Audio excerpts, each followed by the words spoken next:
Te kura o Ruatoki, te kura reo rua tuatahi ki Aotearoa.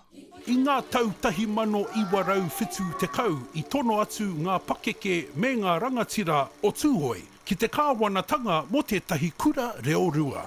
I te tau 1978, kua ea tā rātou wawata, ko tāwhiri rāua ko Car Williams ngā kai hautu o te waka.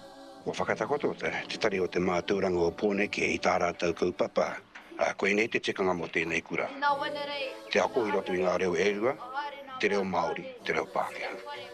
Ko te tino mana i tau mai ki roto i a Māua, ko tēnei mea o te ako i te reo.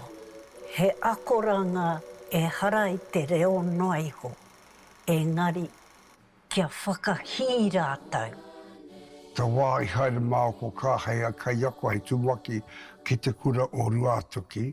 Karakau tūna nā pū te moni, karakau tūna nā rauemi i hāngai pū tonu ki te tuakiritanga o nā tamariki o te rāwā i roti tō rātou ao o te ngahere, o nā koawawa. Ki te koawa ako ai, ki te hopu i ngā nioreore, i ngā tuna paku noiho. Nā te mea, i reira ka kōrero rātau i te reo. Ko Hans Tiakiwai he tauira nō mua, ko ia te tūmoaki o te kura i nāia nei. Kua huri hia ki te whare kura o Ruatoki. I te wai kone a tamira o kakai ako ana, ko tētahi mea ko te reo te huarahi tuku, i te anitu, tēnei mea te māia ki roto i ngā tamariki o te wā, i runa i te mōhio ko tō rātou reo, tō mātou reo i a mātou i te kura, i ki te mātou he reo, he tāona.